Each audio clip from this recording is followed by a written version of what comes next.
నుంచి ఇందిరమ్మ చీరలు పంపిణీ చేయనున్నారు. 1 కోటి మందికి 1 కోటి చీరలు. ఏంటి ఈ ఇందిరమ్మ చీరలకి బతుకమ్మ చీరలకి తేడా ఏంటి? చూడండి మేడం, మొట్టమొదటిగా నేను చెప్పాల్సింది బతుకమ్మ చీరలు ఇక్కడ కొత్తగా పంపిణీ చేయటం జరగటం లేదు. కాకపోతే అది ఇందిరమ్మ చీరలుగా ఇవాళ నవంబర్ 19గా దాన్ని మళ్ళీ పునఃప్రారంభించడం జరుగుతుంది. నెంబర్ 1, మేము కొత్తగా తెచ్చిన పథకం కాదు. రెండోది, ఇప్పుడు మనం ఒక చీర మనం డెఫినెట్లీ ఒక రాష్ట్రంలో ఉచిత చీరలు ఎవరైనా పంపిణీ చేస్తున్నారంటే ప్రాథమికంగా ఎందుకు ఇస్తారు? వాళ్ళకు ఒక సోషల్ సాలిడారిటీ ఉండాలా, అట్లానే ఎంప్లాయ్మెంట్ జనరేట్ చేయాలా, అట్లానే ఒక రాష్ట్రం ఒక ప్రైడ్ దాంట్లో కనిపించాలని చెప్పి. ఈ 3 బతుకమ్మ చీరలో ఉన్నాయా అంటే లేవు. మా ముఖ్యమంత్రి గారు కూడా సెప్టెంబర్ 9, 2024 రోజు ఆయన చాలా క్లుప్తంగా మీడియా సమావేశం పెట్టి మాట్లాడడం జరిగింది. ఏమని? గత బతుకమ్మ చీరల్లో విపరీతమైన అవినీతి జరిగింది, అది మేము సూరత్ నుంచి ఇంపోర్ట్ చేసిన క్వాలిటీతోని వీళ్ళు కోట్లాడి మండికి అందజేసామని చెప్పిన దాంట్లో విపరీతమైన స్కామ్ జరిగింది. అట్లా 700 కోట్ల గొర్రెల స్కామ్ ఎట్లా జరిగిందో దీంట్లో కూడా ఒక విచారణకు సిద్ధమా బీఆర్ఎస్ అని అడగడం జరిగింది. దానికి ఇవాళ నుంచి కూడా వాళ్ళ పార్టీ నుంచి సమాధానం రాలేదు. మూడోది, ఇప్పుడు మీరు నాకు అడిగిన క్వశ్చన్ ఇందిరమ్మ చీరలు అనే మాట మీరు ఇప్పుడు అడిగారు. ఇందిరమ్మ చీరలకు డెఫినెట్లీ ఏంటి ప్రాధాన్యత? 350 కోట్ల ఉన్న పథకాన్ని 480 కోట్లు పెంచింది మా ప్రభుత్వం. ఇవాళ ఇందిరమ్మ చీరలకి 4.84 కోట్ల మీటర్ల క్లాత్ కి ఆర్డర్ ఇచ్చింది మా ప్రభుత్వం. ఇది 63,313,313 సహాయ సెల్ఫ్ హెల్ప్ గ్రూప్స్ కి ఆర్డర్ ఇప్పించింది మా ప్రభుత్వం. అలానే డెఫినెట్లీ దీనికి మన క్వాలిటీ వైజ్ కానివ్వండి, ఇంకో రకంగా రైజ్ కానీ కాంప్రమైజ్ కావద్దని 480 రూపాయలు ఖర్చు పెడుతుంది మా ప్రభుత్వం. ఎందుకంటే మేడం, ఇవాళ ఇప్పుడు ఇందాక చెప్పినట్టు ఆ రాష్ట్రంలో డెఫినెట్లీ ఏం జరుగుతుంది, ఆ ఉచితం వల్ల ఏం లబ్ధి పొందుతుంది, ఆ రాష్ట్రాన్ని వాళ్ళు ఎంత ఓ చేసుకుంటున్నారు, డెఫినెట్లీ బిలో పావర్టీ లైన్ కి ఎంత అందుతుంది అనేది మాకు ముఖ్యం. అందుకే సెల్ఫ్ హెల్ప్ గ్రూప్స్ అనే ఒక క్రైటీరియా ప్రాథమికంగా మేము తీసుకున్నాం. చాలా మంది గత ప్రభుత్వాలుగా అందరికీ ఎలిజిబులే, అందరికీ పథకం వర్తిస్తుంది అని మేము చెప్పకుండా చాలా ప్రాధాన్యతగా ట్రాన్స్పరెంట్ గా వెళ్తున్నాం. ఇప్పుడు ఇవాళ పథకం మొదలవుతుంది, ఇది 2 కేటగిరీలో మొదలవుతుంది. దసరాకి, సంక్రాంతికి.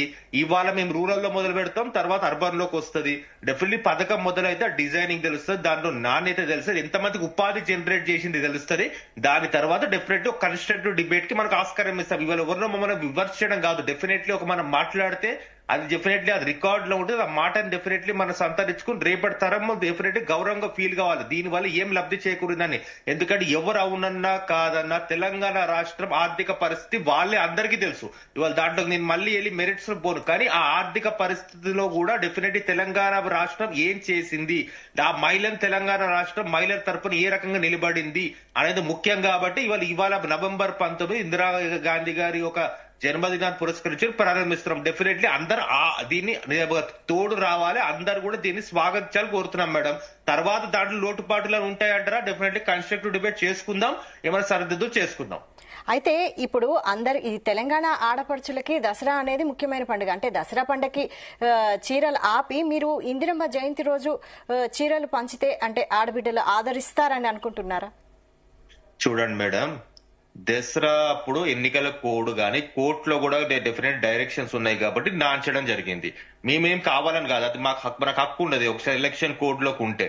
కాబట్టి ఇప్పుడు ఇవాళ మనకి ఇందిరమ్మ అనేది తెలంగాణ ఎవరు అవునన్నా కాదని దేశంలో డెఫినెట్లీ మన పవర్ఫుల్ లేడీ, మన ప్రధానమంత్రిగా పవర్ఫుల్ లేడీగా దేశంలో నిజంగా ఆ ప్రాణ త్యాగాలు కూడా ఏ రకంగా జరిగినాయో మనకు తెలుసు. ఇప్పుడు అందుకే అట్లాంటి ఒక ఒకేషన్ మేము పురస్కరించి ఇస్తున్నాం తప్ప డెఫినెట్లీ ఎవరైనా వద్దు ఇందిరాగాంధీ మాకు వద్దు అని చెప్పమనండి మాట్లాడతాం. ఎందుకంటే మేము ఏది కూడా డెఫినెట్లీ మేడం, మేము ఒక రాజకీయం కంటే డెఫినెట్లీ తెలంగాణ మహిళల కోసం, తెలంగాణ మొట్టమొదటి మహిళా ప్రధాని ఎవరైతే ఉన్నారో డెఫినెట్లీ ఎవరైతే సంస్కరణలు తీసుకొచ్చినో, దేశం కోసం ఎవరైతే ప్రాణాన్ని వదిలినారో ఆ మహిళ ఒక జన్మదినాన్ని పురస్కరించి మేము చేస్తున్నాం తప్ప దీంట్లో రాజకీయం ఏం లేదు. ఎందుకంటే బెనిఫిషరీస్ అందులో సహాయక సెల్ఫ్ హెల్ప్ గ్రూప్స్ లో ఎవరో అన్ని పార్టీల వాళ్ళు ఉంటారు, రాజకీయం చేయని వాళ్ళు కూడా ఉంటారు. ఎందుకంటే వాళ్ళకి కావాల్సింది ఆ ఒక చీరల గురించే కాదు, మా రాష్ట్రం మమ్మల్ని ఎలా చూస్తుందని ఒక ఫీలింగ్ వాళ్ళని ఇంకల్కేట్ కావాలి, ఒక ఎమోషనల్ అటాచ్మెంట్ వాళ్ళకి డెవలప్ కావాలా.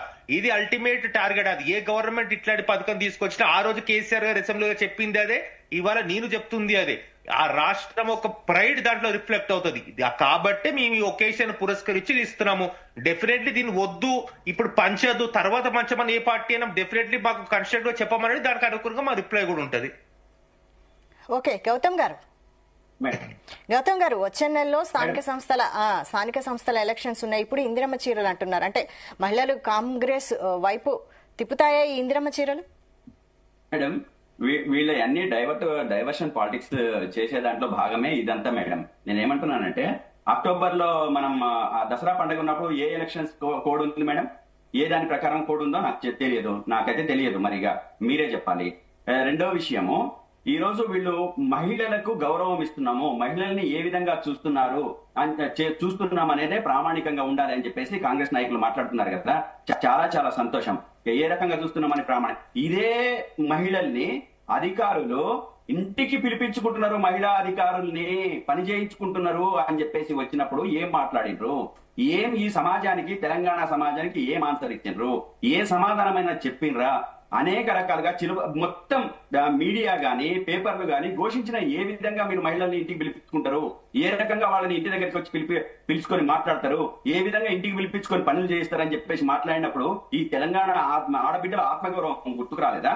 వాళ్ళ అవమానం ఆనాడు గుర్తుకు రాలేదా? ఈ రోజు అసలు సంక్రాంతి మనం చెయ్యం మేడం, అదొక అంశం అయితే ఇదొక కొత్త అంశం. సంక్రాంతి మనము దాదాపు చాలా నామినల్, మన తెలంగాణ ఆడపడుచులకు ఒక పెద్ద పండుగ, వాళ్ళకు ఒక గిఫ్ట్ అంటే దసరా పండుగ. ఈ దసరా పండుగకు మనం ఎంత వీలైతే అంతవరకు వాళ్ళకి సహాయం అందించే విధంగా, చీరలు అందించే విధంగా ఆనాటి మా ప్రభుత్వం దాన్ని గుర్తెరిగి ఒక ప్రధానమైన ప్రాధాన్యతనిచ్చి ఆనాడు మేము చేస్తే, ఈ రోజు ఆంధ్ర కల్చర్ తోని మింగిల్ అవుతున్న అనేక అంశాల్లో భాగంగా ఈ రోజు మేము సంక్రాంతికి పంచుతున్నాం అని చెప్పేసి మాట తీసుకొచ్చిండ్రు. ఈ అనేక అంశాలు మీరు చూడండి, బనకచెర్ల విషయము ఆంధ్రాకు అనుకూలమే, ఈ రోజు చీరలు ఆంధ్రాకు అనుకూలమే, ఇట్లా చెప్పుకుంటూ పోతే అనేక విషయాలు వాళ్ళకు అనుకూలంగా జరపడం కోసం, లేదా వాళ్ళ సంస్కృతిని ఇక్కడ ఇనుమడింప చేయడం కోసం అనేక రకాల కుట్రలు ఈ రోజు చంద్రబాబు నాయుడుతో కలిసి ఈ రోజు రేవంత్ రెడ్డి గారు చేస్తున్నారు. తెలంగాణని మళ్లీ ఆంధ్ర వాళ్ళ చేతిలో పెట్టడం కోసమా, లేదా తెలంగాణ ఆత్మగౌరవాన్ని మళ్లీ వాళ్ళ ముందు తాకట్టు పెట్టడమా? ఈ బీజేపీ అదేవిధంగా కాంగ్రెస్ రెండు కలిసి ఈ రోజు వాళ్ళ వైపుకు నెట్టడం కోసం ఒక ప్రయత్నం చేస్తున్నాయి అనేది ఒక అనుమానం అయితే మాకు బలంగా కనబడతా ఉంది. ఏ విషయం తీసుకున్న ఆ వైపు తిరుగుతుంది కాబట్టి ఈ రోజు మహిళలు ఒక్క చీరలు ఇస్తే ఈ రకంగా వాళ్ళ వైపు మారిపోతారు, లేకపోతే ఇంకోటి అవుతారు అని చెప్పేసి అనుకోవడానికి లేదు. ఆ రోజు మేము చీరలు మా వైపు తిప్పుకోవాలనే ఉద్దేశం కాదు, ప్రధానమైనది నేతన్నలకు పనివ్వాలని చెప్పేసి, అదేవిధంగా దసరా పండుగ సందర్భంగా మహిళలకు ఒక చీరని ఇచ్చినామనే ఒక సంతోషం, ఒక పండగకు ఒక ఆడబిడ్డకు ఇవ్వాల్సిన చీరను మేము ఇచ్చినామని చెప్పేసి దాంట్లో భాగంగా మేము ఇచ్చినాం. కానీ వీళ్ళు ఈ రోజు స్థానిక ఎన్నికలు వస్తున్నాయి కాబట్టి ఆ ఎన్నికలలో నెగ్గాలని చెప్పేసి, కాంగ్రెస్ పార్టీ పేరు మోగాలని చెప్పేసి ఏదో భ్రమలు పడుతున్నారు, కానీ ఇవి భ్రమలు పడే అంశం లేదు. ఈ రోజు ఇద్దరు రాజీనామా చేయాల్సిందే, దానం నాగేందర్ అదేవిధంగా కడియం శ్రీ, ఇంకా మిగతా మంది మీద వేటు వేయాల్సిందే.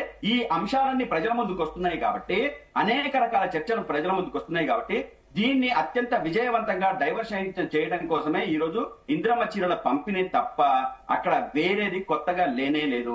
ఈ రోజు మేము పంపిణీ చేసి కొత్తగా చేయట్లేదంటే, కొత్తగా అసలు మేము మొదలు పెట్టిన తర్వాతే మీకు ఇప్పుడు ఈ రోజు గుర్తుకొచ్చింది ఇందిరమ్మ చీరలు అనేది. ఎక్కడి నుంచి గుర్తుకొచ్చిందండి? మేము దసరా చీరలు పంపిణీ స్టార్ట్ చేసిన తర్వాత, బతుకమ్మ చీరలు స్టార్ట్ చేసిన తర్వాతనే దాన్ని బేరీజ్ వేసుకునే మీరు ప్లాన్ చేస్తున్నారు. మీరు కొత్తగా ఈ రాష్ట్రాన్ని అభివృద్ధి చేయడం కోసం ఒక ఇటుకైనా పెట్టినా అనేది ఒక క్వశ్చన్ చేయండి. ఈ రాష్ట్రంలో అభివృద్ధి కుంటుపడింది, ఈ కుంటుపడ్డ దాంట్లో దీన్ని అభివృద్ధి వైపు మీరు ఏ విధంగా తీసుకుపోతారో చెప్పండి. ఈ తెలంగాణ ప్రజల అభివృద్ధి దాంట్లో ఇనుమడింపు ఉంది. ఈ రోజు పర్ క్యాపిటల్ పెరిగిందా ఈ ప్రభుత్వం వచ్చిన తర్వాత? రియల్ ఎస్టేట్ పెరిగిందా ఈ ప్రభుత్వం వచ్చిన తర్వాత? అదే విధంగా ఏ రంగం తీసుకోకుండా కూదేలైపోయింది కదా. ఐటీ రంగం చూడండి కూదేలైపోయింది, అదే విధంగా రియల్ ఎస్టేట్ రంగం కూదేలైపోయింది. ఏ రంగాన్ని మీరు తీసుకున్నా ఈ విధంగా నష్టపోతున్న పరిస్థితి. ఇవన్నీ పక్కన పెట్టేసి, అదే విధంగా మేము ఈ రోజు కొత్తగా ఆడపడుచులకు మేము ఇవ్వటం వలన చాలా వాళ్ళ గౌరవం పెరుగుతుంది అంటే, ఇదే గౌరవాన్ని కాపాడడం కోసం ఆ రోజు మహిళల్ని అదేవిధంగా మంత్రులు గాని ఎమ్మెల్యేలు గాని వాళ్ళ ఇంటికి పిలిపించుకొని మాట్లాడిన రోజు మాట్లాడితే చాలా చాలా చాలా చాలా సంతోషించే వాళ్ళం. అదంతా పక్కన పెట్టడం కోసం ఈ రోజు ఒక పెద్ద డ్రామా. ఓకే శ్రీనివాస్ గారు, మీరేమంటారు? ప్రభుత్వం